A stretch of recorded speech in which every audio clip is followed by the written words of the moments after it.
الحمد لله نحمده ونستعينه ونستغفره ونؤمن به ونتوكل عليه ونعوذ بالله من شرور أنفسنا ومن سيئات أعمالنا ونعوذ بالله من شرور أنفسنا ومن سيئات أعمالنا ونعوذ بالله من شرور أنفسنا ومن سيئات أعمالنا من يهده الله فلا مضل له ومن يضلله فلا هادي له أما بعد فاستعيذ بالله السميع العليم أعوذ بالله من الشيطان الرجيم بسم الله الرحمن الرحيم قد أفلح من تزكى وذكر اسم ربه فصلى بل تؤثرون الحياة الدنيا والآخرة خير وأبقى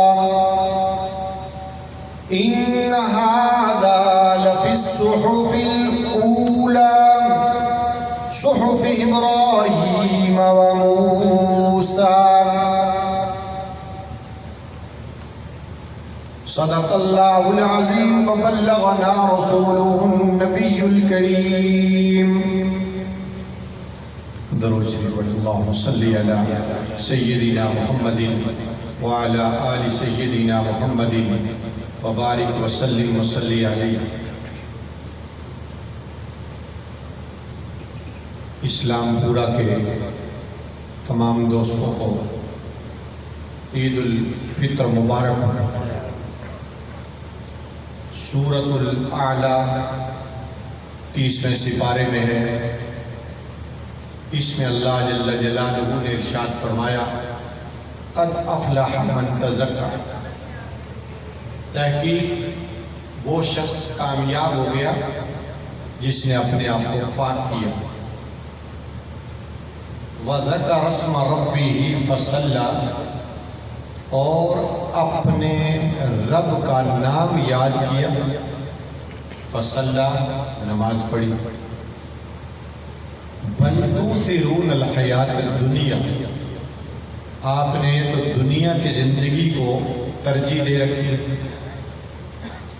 والآخرۃ خیر وابقی، حالانکہ آخرت کی زندگی بہتر ہے اور باقی رہنے والی۔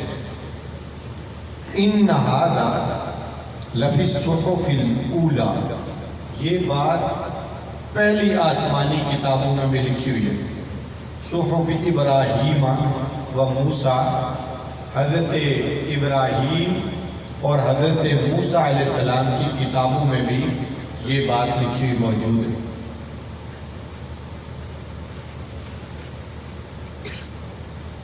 انسان اپنے آپ کو دو طرح سے پاک کرتا ہے، ایک ظاہری میل کچیل سے،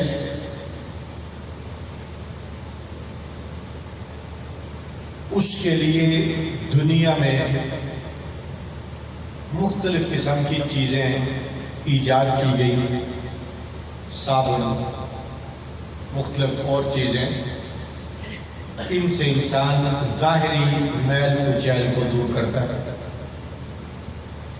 اور ایک ہے باطنی صفائی اور ستھرائی، وہ اللہ کے حکموں کو پورا کرتے ہوئے انسان اپنے آپ کو باطن کی صفائی کرتا ہے۔